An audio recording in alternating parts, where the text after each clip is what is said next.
So I once again welcome you all on the session on the herbal drug technology. In the today's session, we are going to start the new point, that is the regulatory issues related with the manufacturing and sale of the ASU drug. So let us see the content related with the topic regulatory issues. So we are going to discuss the regulations in India related with the ASU DTAB, Ayurvedic, Siddha and Unani DTAB. Similarly, ASU DCC, then the regulations of manufacture of ASU drugs. Already we have discussed the Schedule T. It's a merely revision of the points related with the manufacture of ASU drugs. Then the Schedule Z of the Drug and Cosmetic Act for ASU drugs. It is related with the GCP, good clinical practices related with the Ayurvedic, Siddha and Unani systems of medicine. Let us see the objectives related to the topic. Here I have set the two objectives. The very first objective, you will be able to understand the regulations in India, that is the DTAB and the DCC. More precisely, we are going to discuss the constitution of DTAB and DCC along with their functions. The second objective is to understand regulation of manufacture of ASU drugs and the Schedule Z of Drug and Cosmetics Act. So these are the two learning objectives which I have set for the topic regulatory issues related to the ASU drug. More specifically, the manufacturing of the ASU drug, sale of ASU drug, certain prohibitions, then the good clinical practices, that is a newly added schedule in the Drug and Cosmetics Act, that is the Schedule Z. So let us see the introduction to the regulatory issues related to ASU drugs. Ayurvedic, Siddha and Unani systems of medicine, all these came under the Drug and Cosmetics Acts and rule in 1964. Maybe in the pharmaceutical jurisprudence, you have learned the things related with the Ayurveda, Siddha and Unani systems of medicine. That is the regulations related to Ayurveda, Siddha and Unani systems of medicine in the Drug and Cosmetics Act 1964. All the medicines manufactured as per the formula prescribed in the authoritative books of the Ayurvedic, Siddha and Unani medicine system specified in the first schedule of the Drug and Cosmetics Act and rules are included under the category of the Ayurvedic, Siddha and Unani drugs. If you can see the Drugs and Cosmetics Act, in the first schedule, whatever the medicines which are manufactured as per the formula prescribed in the authoritative books of the Ayurveda, Siddha and Unani medicine, it is given, and furthermore it is rules which are going to be included under the category of Ayurveda, Siddha and Unani drugs. So these drugs are intended for internal or external use. Whatever the drugs which are prescribed, formulations which are prescribed or we are using related with the Ayurveda, Siddha and Unani, mainly it is used for internal purposes as well as for the external purpose, for the diagnosis, treatment, mitigation and or the prevention of disease or disorders in humans or the animals. Okay. So all the poisonous substances under the Ayurveda and Unani systems of medicines are listed in Schedule E1. So Schedule E1, it is related with the poisonous substances under the Ayurveda and Unani systems of medicine of the Drugs and Cosmetics Act and rules thereunder. This act describes the formation of the two committees, you can say one board and one committee, that is the Drug Technical Advisory Board, that is a DTAB, and Drugs Consultative Committee, that is a DCC.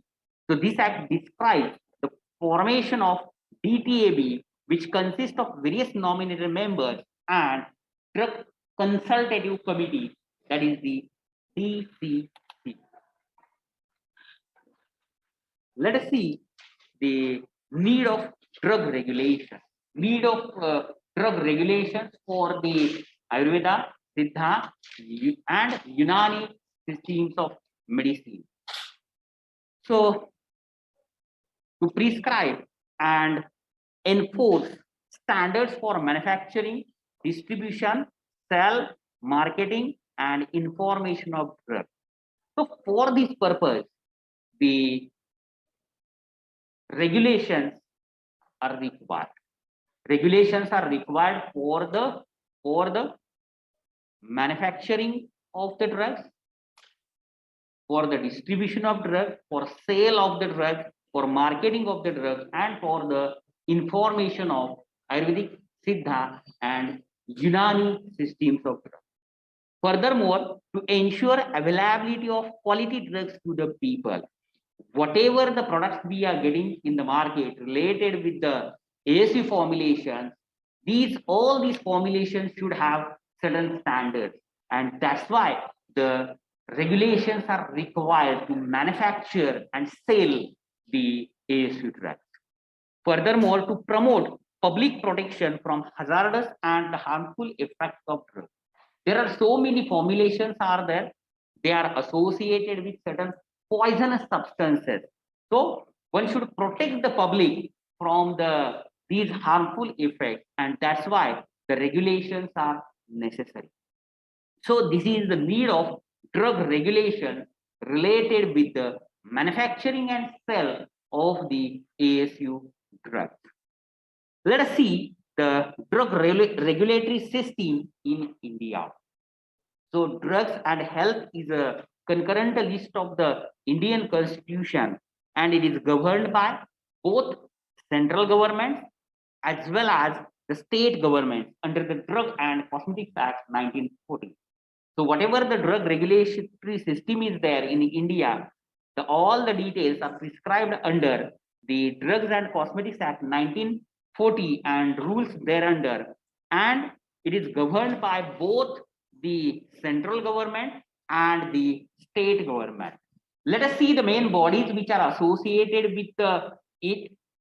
There are so many bodies are there. Very first one, that is a CIDSCO, that is Central Drug Standard Control Organization, CDSCO, Central Drug Standard Control Organization. Then second is the Ministry of Health and Family Welfare, MHFO. Then Indian Council of Medical Research, ICMR. Then Indian Pharmaceutical Association, IPA. Then Drug Technical Advisory Board, that is a DTAB. Central Drug Testing Laboratory, CDTL.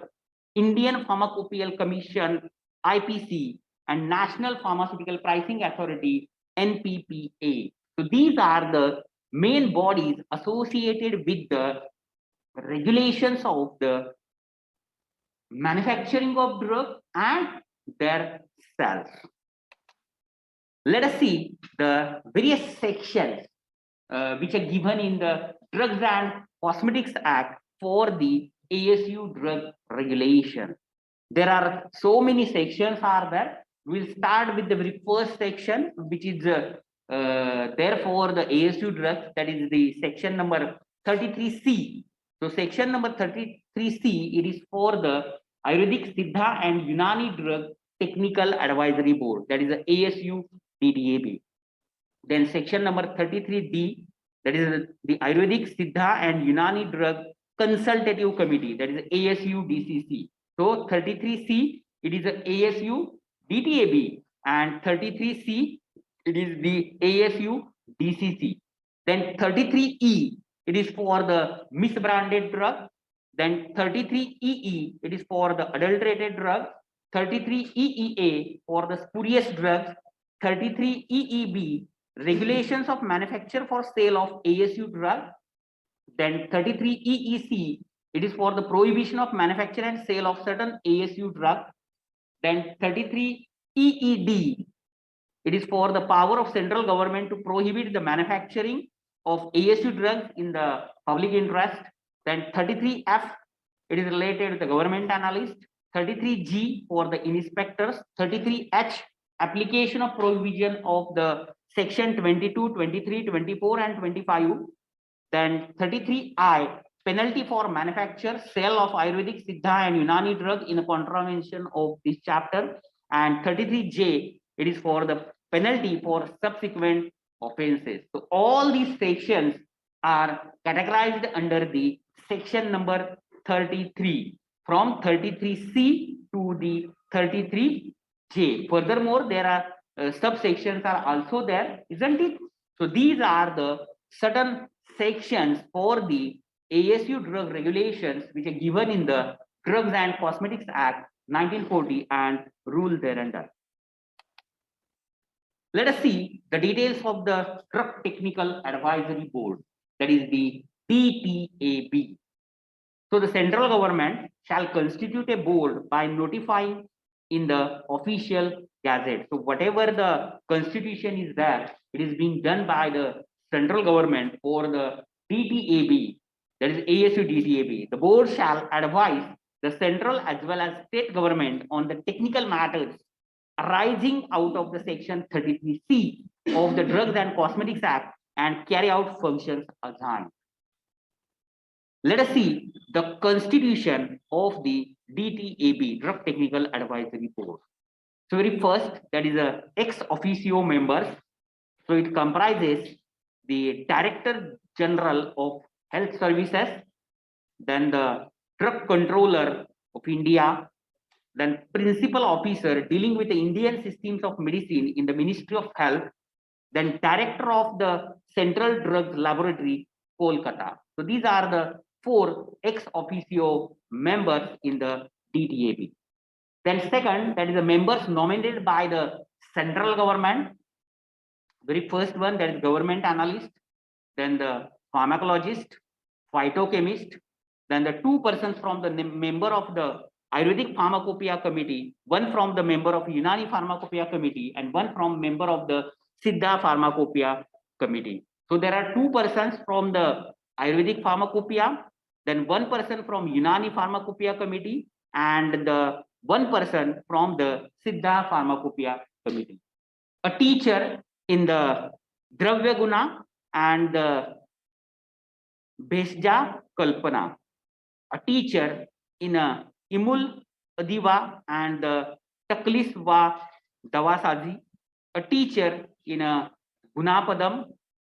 The 3 persons, 1 each to represent the Ayurvedic, Siddha and Unani drug industry. So there are 3 persons which are being nominated from the industry. That is, 1 is from Ayurveda, 1 is from Siddha, and 1 is from the Unani. Then 3 persons, 1 each from the practitioners of the Ayurveda, Siddha, Unani, and tip systems of medicine. There are 3 persons which are being nominated who are the practitioners from the Ayurveda, Siddha, and the Unani systems of medicine. So this is the overall constitution of the DTAB.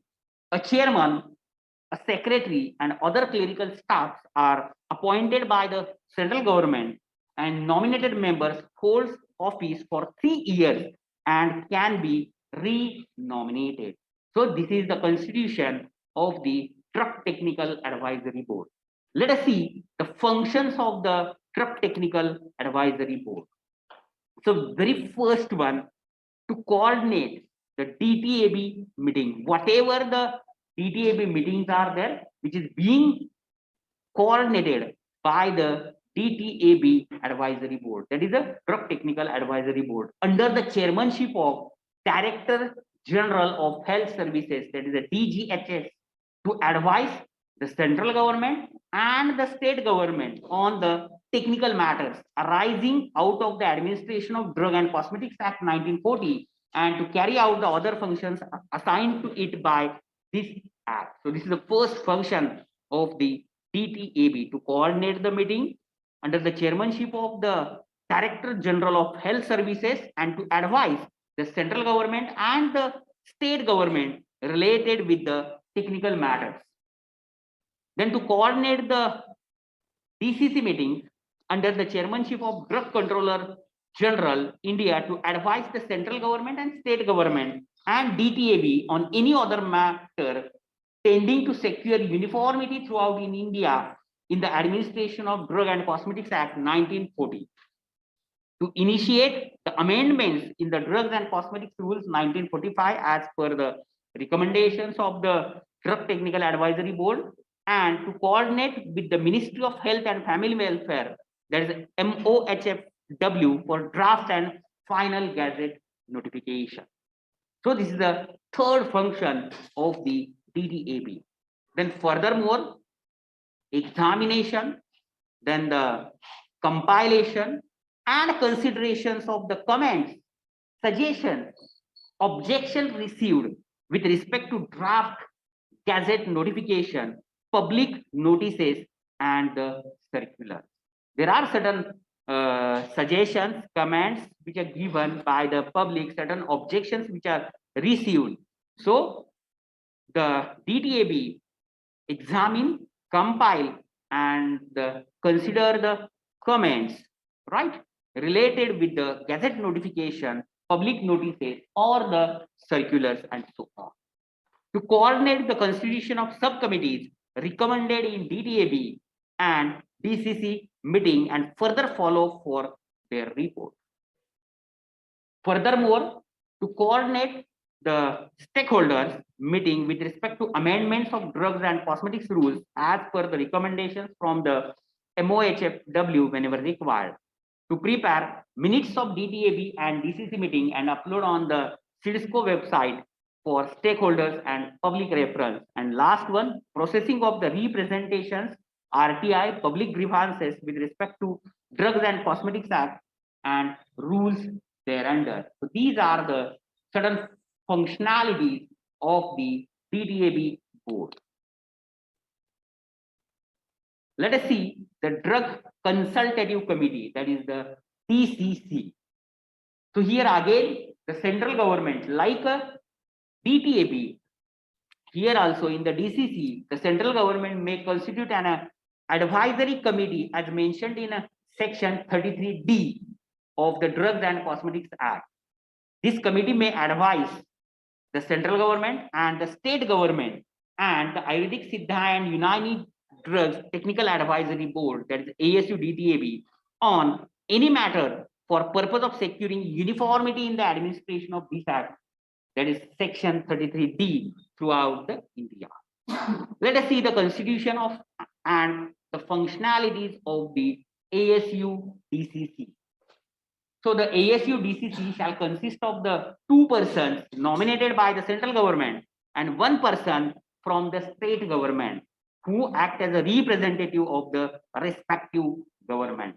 So in the Drug Consultative Committee, it is constituted as the 2 persons which are being nominated by the central government and 1 person it is being nominated by the state government. The ASU DCC shall meet when required to do so by the central government and shall regulate its own activities as per their requirement. So this is the constitution and the functioning of the ASU DCC. Let us see the government analyst and the drug inspectors. Because in order to manufacture and sell the ASU medicines, we require to understand the government analyst as well as the drug inspector who are going to inspect the manufacturing premises, right? So the government analyst and the drug inspectors are appointed by the central and the state government, and these officers perform the assigned duties, follow the procedures and also enjoy the privileges similar to individuals appointed for the allopathic drugs and cosmetics. It's the same like cosmetics and allopathic drugs. So qualifications of the drug inspectors: a person should be eligible for being appointed as a drug inspector for allopathic drugs, or a person should have degree or a diploma in Ayurveda, Siddha, or Unani medicine systems, or Unani systems of medicine. Either the person should have the requirements as per given in the allopathic drug inspector, or a person should have degree or a diploma in the Ayurveda, Siddha, or the Unani systems of medicine. So these are eligible for the drug inspectors for the ASU drugs. Let us see the qualification for the government analyst. So here, a person should be eligible for being appointed as a government analyst for the allopathic drugs, or a person should have degree in Ayurveda, Siddha, or Unani systems of medicine, and at least 3 years postgraduate experience in the analysis of drugs in the laboratory under the control of government analyst, under the control of chemical examiner, or head of an institution approved for this purpose. So these are the qualifications of the government analyst. So this is about the government analyst and the drug inspectors. Let us see the regulations of manufacture of the ASU drugs. Already we have discussed enough on the Schedule T related with the manufacturing of the ASU drugs, isn't it? Already we have discussed all the guidelines under the Schedule T. Here merely it's a revision. There is a set of standards according to which the ASU drugs are manufactured. So whatever the ASU drugs are there, which is being manufactured according to the certain standard. If any ASU drug is not manufactured as per this standard, its use is prohibited or it's banned. If any company, they are not manufacturing any ASU drug as per the standard, their products are being banned from the market.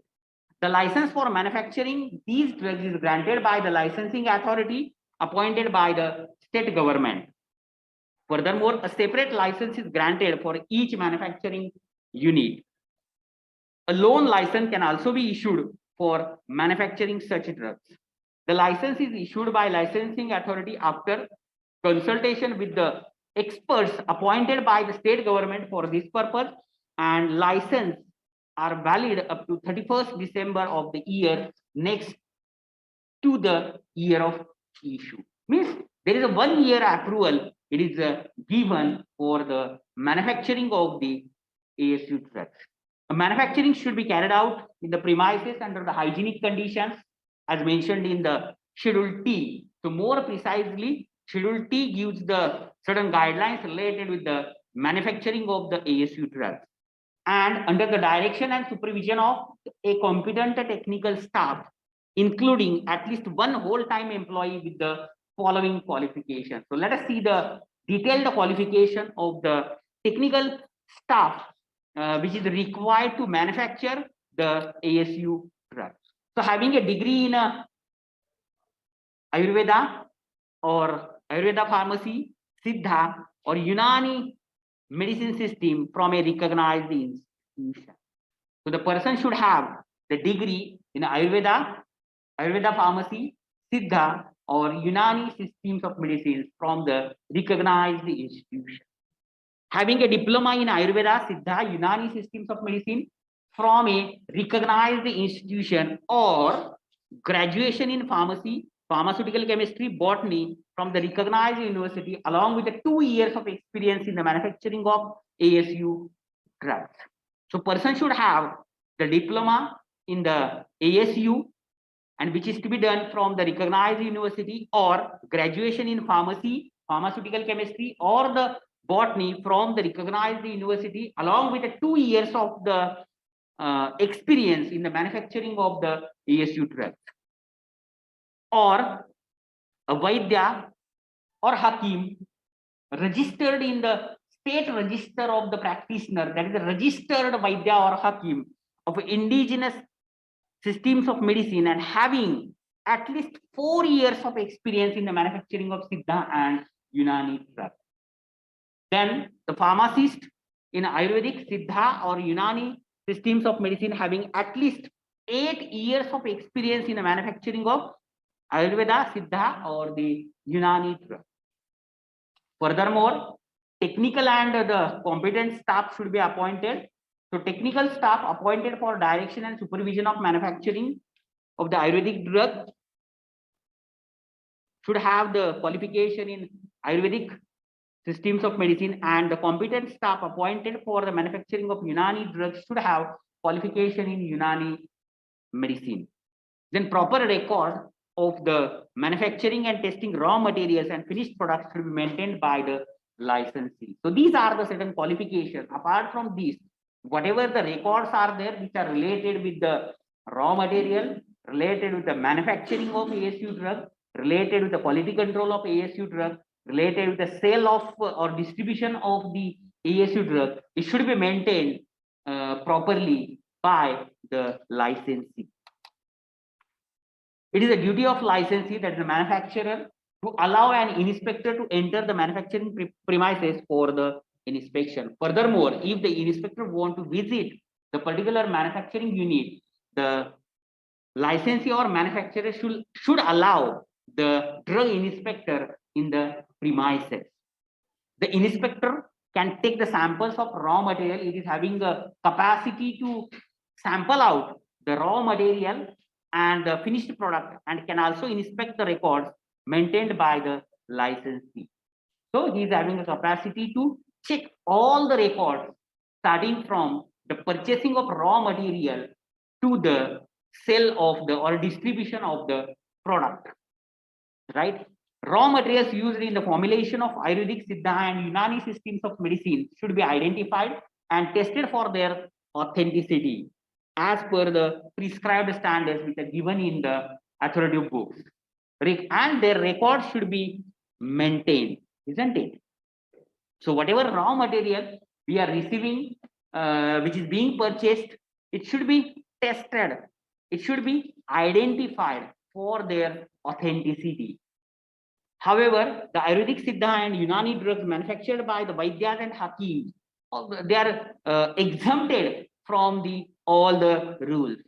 So, which are being manufactured by the Vaidyas and Hakims for use of their own patients and manufactured in small quantities for the purpose of examination, test and analysis, are exempted from these conditions.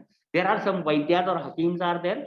They are preparing the medicine in their by their own, and which is being prescribed to the patient. They are exempted from all these rules.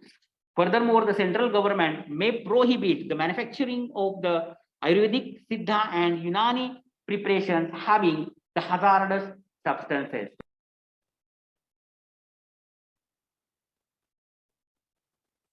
Let us see the punishments and the imprisonments for the manufacturing of the ASU drugs. So there is a provision of imprisonment up to 1 year or fine not less than 2,000 for the first conviction on the manufacturing of any ASU drugs without license or manufacturing of the adulterated drugs, whereas the imprisonment extending up to 2 years and minimum fine rupees 2,000 for subsequent conviction. If there is any conviction which is being observed, first time there is an imprisonment up to 1 year and fine not less than 2,000, and the subsequently it is being imprisonment is being extended up to 2 years and minimum fine of rupees 2,000 for the subsequent conviction.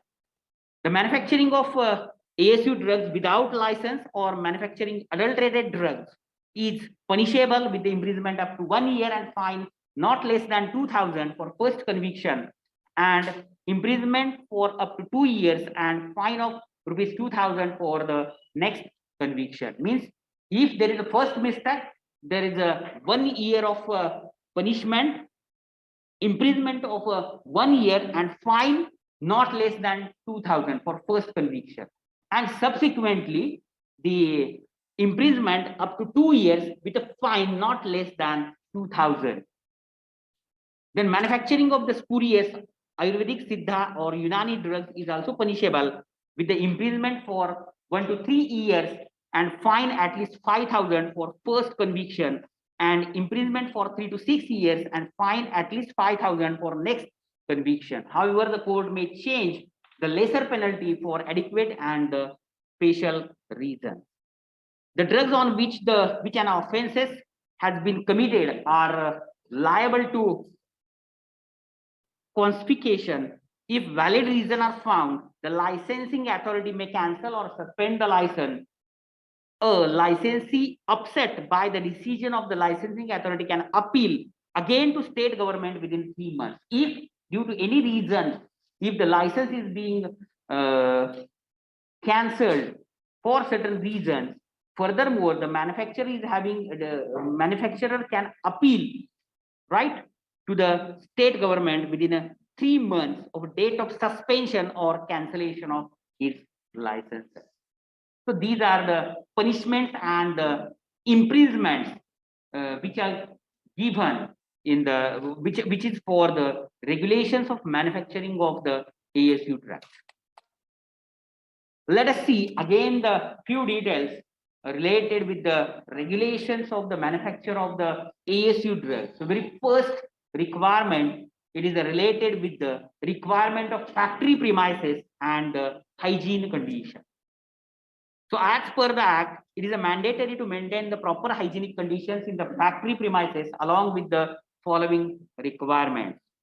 So factory or industry involved in the manufacturing of ASU drugs should not situated adjacent to the open sewage, drainage, public lavatory or any other factory which produces the obnoxious odor or large quantities of waste or dust or smoke. So whatever the factory premises are there, it should be free from the open sewage, free from the drainage, free from the public lavatory, or the it should not be situated where there is a obnoxious odor is there and a large quantities of waste or dust or smoke is present. Already we have discussed these points under the Schedule T. It's a merely revision. The premises of manufacturing unit shall be clean, hygienic and free from insects, rodents and other contamination. Whatever the manufacturing premises are there, it should be free from the insects, rodents and other contamination. Along with the premises should be clean and hygienic. The walls and floors of manufacturing rooms should be smooth, easily washable with the water and should not accumulate the dust or the waste product. So whatever the walls and floors are there, all the walls and floors should be smooth. It should be easily cleaned. Then the dust should not be accumulated onto the walls and floors. The water which is being used in the manufacturing shall be of a pure and drinking quality. We can say it as it should be palatable. It should be free from pathogenic organisms, and adequate facility should be provided to process the containers and closures for the washing, cleaning and drying, etc. And it should be separated from the manufacturing unit. Whatever the cleaning of the containers and closures are there, the separate facility should be created apart from the manufacturing of ASU drug, and the water should be provided over there. Then the suitable arrangement shall be provided for disposing wastewater and other materials in manner that does not affect the health of people in the surrounding area. Whatever the disposables are there which are being collected from the washing area, from the manufacturing premises, from the quality control area, it should be processed suitably as per the rules, because there might be chances of these are going to affect the health of people.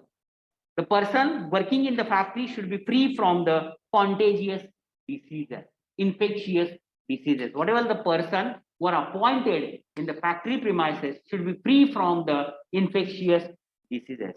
Appropriate dress should be provided to the workers based on the nature of their work. Depending on the work, whether the person is working in the raw material area, whether the person is working in the manufacturing unit, whether the person is working in the QC, QA, according to that, the proper dress should be provided to the worker.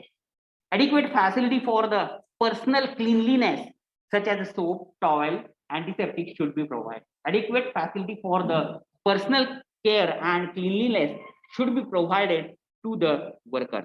The facility for drinking water and separate washrooms should be provided for the males and women. So these are the certain requirements of a factory premises and the hygienic conditions to manufacture the ASU drugs, that is Ayurveda, Siddha, and Unani drugs.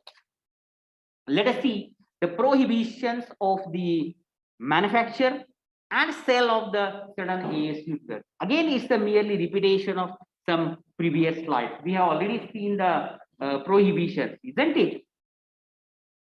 So the Act prescribes some criteria to prohibit the manufacture and sale of the certain ASU drugs which are not manufactured or sold in accordance to the rule. If the manufacturer or licensee is not manufacturing the Ayurvedic, Siddha, or Unani drugs according to the rule, then there are certain prohibitions, punishments, imprisonment are there. So let us see these. So very first one.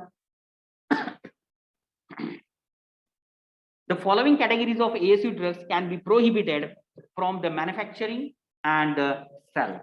The very first one, any misbranded, adulterated, or the spurious ASU drug.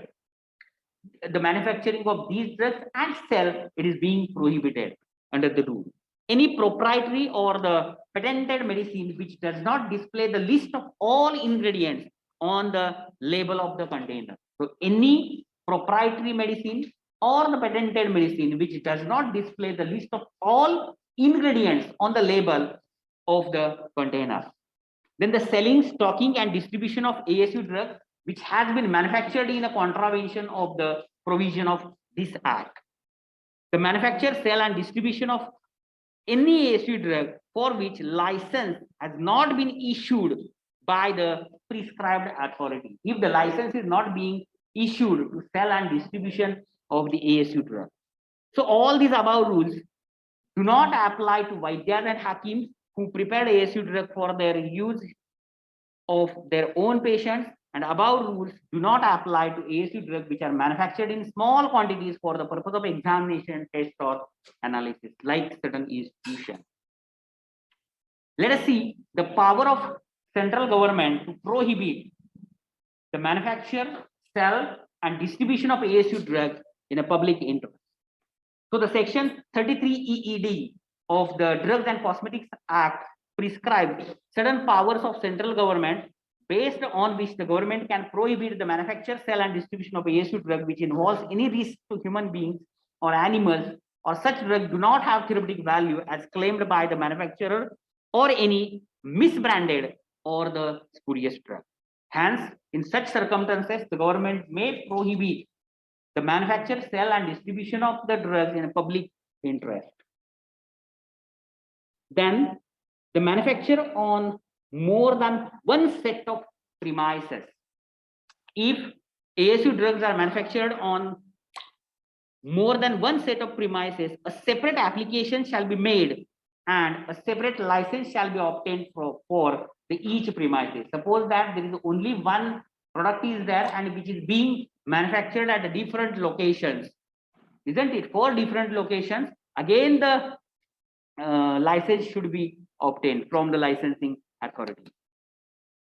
Then the last point, the penalty for manufacture, sale, and distribution of the prohibited ASU drugs. We have already seen a prescribed under a section 33(1) of the Drugs and Cosmetics Act. Any person himself or itself is engaged in the manufacture, sale, or distribution of prohibited ASU drug, penalty has been fixed as per the following guidelines. The first one, any ASU drug which is deemed to be adulterated or manufactured without valid license shall be punishable up to 1 year imprisonment with a fine up to 2,000. Any ASU drug which is deemed to be spurious shall be punishable with the imprisonment up to 1 to 3 years and fine up to 5,000. Any ASU drug which contravenes any other provision of Act shall be punishable with imprisonment up to 3 months and with a fine up to 500 rupees. Let us see the last point, that is the regulations of sale of ASU drugs. A separate license is not required for the sale of Ayurvedic, Siddha or the Unani drugs if they are manufactured by the person who has been granted the license to manufacture drugs under the Act. So thank you very much. So these are the certain regulatory issues related with the ASU drugs. There are furthermore some more guidelines are there for the storage, labeling, and so on. So more specifically, we have discussed the regulations in India, which is given under the for the ASU drug, which is given under the Drugs and Cosmetics Act 1940 and rule thereunder. Furthermore, we have discussed the DTAB, we have discussed the DCC, we have discussed the drug inspector and the government analyst. We have discussed the manufacturing of the rules for the manufacturing of the ASU drugs and the sale of the ASU. Thank you very much.